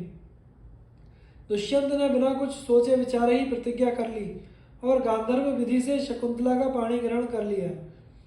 दुष्यंत ने उसके साथ समागम करके बारंबार यह विश्वास दिलाया कि मैं तुम्हें लाने के लिए चतुरंगिणी सेना भेजूंगा और शीघ्र से शीघ्र तुम्हें अपने महल में ले चलूंगा। इस प्रकार कह सुनकर दुष्यंत अपनी राजधानी के लिए रवाना हुआ। उसके मन में बड़ी चिंता थी। महर्षि कण्व यह सब सुनकर न जाने क्या करेंगे। थोड़ी ही देर बाद महर्षि कण्व आश्रम पर आ पहुंचे, परंतु शकुंतला लज्जावश उनके पास नहीं गई। त्रिकालदर्शी कण्व ने दिव्य दृष्टि से सारी बातें जानकर प्रसन्नता के साथ शकुंतला से कहा, बेटी, तुमने मुझसे बिना पूछे एकांत में जो काम किया है वह धर्म के विरुद्ध नहीं है। क्षत्रियों के लिए गांधर्व विवाह शास्त्र सम्मत है। दुष्यंत एक धर्मात्मा, उदार एवं श्रेष्ठ है। उसके संयोग से बड़ा बलवान पुत्र होगा। वह सारी पृथ्वी का राजा होगा। जब वह शत्रुओं पर चढ़ाई करेगा उसका रथ कहीं भी नहीं रुकेगा। शकुंतला के कहने पर महर्षि कण्व ने दुष्यंत को वर दिया कि उसकी बुद्धि धर्म में दृढ़ रहे और राज्य अविचल रहे। भरत का जन्म, दुष्यंत के द्वारा उसकी स्वीकृति और राज्याभिषेक। वैशंपायन जी कहते हैं, जन्मजय, समय पर शकुंतला के गर्भ से पुत्र हुआ। वह अत्यंत सुंदर और बचपन में ही बड़ा बलिष्ठ था। महर्षि कण्व ने विधि पूर्वक उसके जातकर्म आदि संस्कार किए। उस शिशु के दांत सफेद और बड़े नुकीले थे, कंधे सिंह के से थे, दोनों हाथों में चक्र का चिन्ह था तथा सिर बड़ा और ललाट ऊंचा था। वह ऐसा जान पड़ता था मानो कोई देव कुमार हो। वह 6 वर्ष की अवस्था में ही सिंह, बाघ, शूकर, हाथियों को आश्रम के वृक्षों से बांध देता था। कभी उन पर चढ़ता, कभी डांटता, कभी उनके साथ खेलता और दौड़ लगाता। आश्रमवासियों ने उसके द्वारा समस्त हिंसक जंतुओं का दमन होते देखकर उसका नाम सर्वदमन रख दिया। वह बड़ा पराक्रमी, ओजस्वी, बलवान था। बालक के अलौकिक कर्म देखकर ऋषि कण्व ने शकुंतला से कहा, अब यह युवराज होने के योग्य हो गया है। फिर उन्होंने अपने शिष्यों को आज्ञा दी, शकुंतला को पुत्र के साथ उसके पति के घर पहुंचाओ। कन्या का बहुत दिनों तक मायके में रहना कीर्ति, चरित्र और धर्म का घातक है। शिष्यों ने आज्ञा अनुसार शकुंतला और सर्वदमन को लेकर हस्तिनापुर की यात्रा की। सूचना और स्वीकृति के बाद शकुंतला राज्य सभा में गई। तो अब ऋषि शिष्य लौट गए। शकुंतला ने सम्मान पूर्वक निवेदन किया कि राजन, यह आपका पुत्र है, अब इसे आप युवराज बनाइए। इस देवतुल्य कुमार के संबंध में आप अपनी प्रतिज्ञा पूरी कीजिए। शकुंतला की बात सुनकर दुष्यंत ने कहा, अरे दुष्ट तापसी, तू किसकी पत्नी है? मुझे तो कुछ भी स्मरण नहीं है। तेरे साथ धर्म, अर्थ और काम का कोई भी मेरा संबंध नहीं है। तू जा, ठहर अथवा जो तेरी मौज में आवे कर। दुष्यंत की यह बात सुनकर तपस्विनी शकुंतला बेहोश सी होकर खंबे की तरह निश्चल भाव से खड़ी रह गई। उसकी आंखें लाल हो गईं और होठ फड़कने लगे। वह दृष्टि टेढ़ी करके दुष्यंत की ओर देखने लगी। थोड़ी देर ठहरकर दुख और क्रोध से भरी शकुंतला दुष्यंत से बोली, महाराज, आप जानबूझकर ऐसा क्यों कर रहे हैं? मैं नहीं जानती। ऐसी बात तो नीच मनुष्य कहते हैं। आपका हृदय इस बात का साक्षी है कि झूठ क्या है और सच क्या है। आप अपनी आत्मा का तिरस्कार मत कीजिए। हृदय पर हाथ रखकर सही सही कहिए। आपका हृदय कुछ और कह रहा है और आप कुछ और। यह तो बहुत बड़ा पाप है। आप ऐसा समझ रहे हैं उस समय मैं अकेला था, कोई गवाह नहीं था, परंतु आपको पता नहीं है परमात्मा सबके हृदय में बैठा है। वह सबके पाप पुण्य जानता है और आप ठीक उसी के पास बैठकर पाप कर रहे हैं। पाप करके यह समझना कि मुझे कोई नहीं देख रहा है घोर अज्ञान है। देवता और अंतर्यामी परमात्मा भी इन बातों को देखता और जानता है। सूर्य, चंद्रमा, वायु, अग्नि, अंतरिक्ष, पृथ्वी, जल, हृदय, यमराज, दिन रात, संध्या, धर्म, ये सभी मनुष्य के शुभ अशुभ कर्मों को जानते हैं, जिस पर हृदय स्थित कर्म साक्षी क्षेत्रज परमात्मा संतुष्ट रहते हैं। यमराज उसके पापों को स्वयं नष्ट कर देते हैं, परंतु जिस पर अंतर्यामी संतुष्ट नहीं, यमराज स्वयं उसके पापों का दंड देते हैं। जो स्वयं अपनी आत्मा का तिरस्कार करके कुछ का कुछ कर बैठता है, देवता भी उसकी सहायता नहीं करते हैं, क्योंकि वह स्वयं भी अपनी सहायता नहीं करता है। मैं स्वयं आपके पास आई हूँ, ऐसा समझकर आप मुझे पतिव्रता का तिरस्कार ना करें। देखिए, आप अपनी आदरणीय पत्नी का तिरस्कार कर रहे हैं। आप भरी सभा में साधारण पुरुष के समान मेरा तिरस्कार कर रहे हैं। क्या मैं जंगल में रो रही हूँ? सुनाई नहीं पड़ता? मैं कह देती हूँ, यदि आप मेरी उचित याचना पर ध्यान नहीं देंगे तो आपके सिर के सैकड़ों टुकड़े हो जाएंगे। पत्नी के द्वारा पुत्र के रूप में स्वयं पति का ही जन्म होता है, इसलिए प्राचीन विद्वानों ने पत्नी को जाया कहा है। सदाचार संपन्न पुरुषों की संतान पूर्वजों को और पिता को ही तार देती है। इसी से संतान का नाम पुत्र है। पुत्र से स्वर्ग और पौत्र से उसकी अनंतता प्राप्त होती है। प्रपौत्र से बहुत सी पीढ़ियां तर जाती हैं। पत्नी उसे कहती है जो घर के कामकाज में चतुर हो, पुत्रवती हो, पति को प्राण के समान मानती हो, सच्ची पतिव्रता हो। पत्नी पति का अर्धांग है, उसका एक श्रेष्ठतम सखा है। पत्नी द्वारा अर्थ, धर्म, काम की सिद्धि होती है और मोक्ष के पथ पर अग्रसर होने में उससे सहायता मिलती है। पत्नी की सहायता से ही श्रेष्ठ कर्म होते हैं और गृहस्थी बनती है, सुख मिलता है, लक्ष्मी की प्राप्ति होती है। पत्नी ही एकांत में मधुर भाषी सखा, धर्मकाय में पिता और दुख पड़ने पर माता का काम करती है। बटोइयों के लिए घोर से घोर जंगल में भी पत्नी विश्राम स्थान है। व्यवहार में लोग सपत्नी का विशेष विश्वास करते हैं। घोर विपत्ति के समय और मरने पर भी पत्नी ही अपने पति का अनुगमन करती है। पति के सुख के लिए स्त्रियां सती हो जाती हैं और स्वर्ग में पहले ही पहुंचकर पति का स्वागत करती हैं। विवाह का यही उद्देश्य है। इस लोक और परलोक में पत्नी जैसा सहायक और कौन है? पत्नी के गर्भ से उत्पन्न पुत्र दर्पण में दीख पड़ते हैं और मुख के समान हैं। भला उसे देखकर कितना आनंद होता है। रोग से और मानसिक जलन से व्याकुल पुरुष अपनी पत्नी को देखकर आह्लादित हो जाते हैं। इसी से क्रोध आने पर पत्नी का प्रिय नहीं किया जाता, क्योंकि प्रेम, प्रसन्नता और धर्म उसी के अधीन है। अपनी उत्पत्ति भी तो स्त्रियों के द्वारा ही होती है। ऋषियों ने भी ऐसी शक्ति नहीं की बिना पत्नी के संतान उत्पन्न कर सके। अपने धूल से लथपथ पुत्र को भी हृदय से लगाने में जो सुख मिलता है उससे बढ़कर और क्या है। आपका पुत्र स्वयं आपके सामने खड़ा है, प्रेम भरी दृष्टि से देखता है, आपकी गोद में बैठने के लिए उत्सुक है। इसका तिरस्कार क्यों कर रहे हैं? चींटियां भी अपने अंडों का पालन करती हैं, उन्हें फोड़ती नहीं हैं। आप इसका पालन पोषण क्यों नहीं करते? पुत्र को हृदय से लगाने पर जैसा सुख होता है, वैसा सुकोमल वस्त्र पत्नी अथवा जल के स्पर्श से नहीं होता है। यह पुत्र आपका स्पर्श करे। राजन, मैंने इस पुत्र को 3 वर्ष तक अपने गर्भ में धारण किया है। यह आपको सुखी करेगा। इसके जन्म के समय आकाशवाणी ने कहा था, यह बालक 100 अश्वमेघ यज्ञ करेगा। जात कर्म के समय जो वेद मंत्र पढ़े जाते हैं, वे सब आपको मालूम है। पिता पुत्र को अभिमंत्रित करता हुआ कहता है, तुम मेरे सर्वांगण से उत्पन्न हुए हो, तुम मेरे हृदय की निधि हो, मेरा अपना ही नाम है पुत्र। बेटा, तुम 100 वर्ष तक जियो।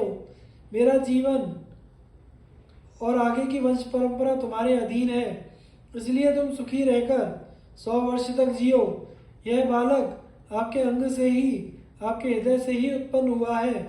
आप क्यों नहीं अपने आप को इसके रूप में मूर्तिमान देखते? मैं मेनका की कन्या हूँ। अवश्य ही मैंने पूर्व जन्म में कोई पाप किया होगा, जिससे बचपन में मेरी माँ ने मुझे छोड़ दिया और अब आप छोड़ रहे हैं।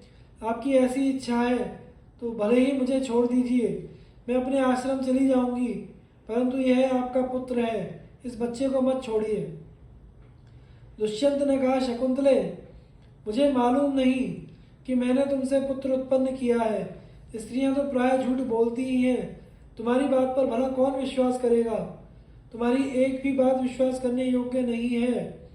मेरे सामने इतनी ढिठाई, कहाँ महर्षि विश्वामित्र, कहाँ मेनका और कहाँ तेरे जैसी साधारण नारी। चली जा यहाँ से। इतने थोड़े दिनों में भला यह बालक शाल के वृक्ष जैसा कैसे हो सकता है?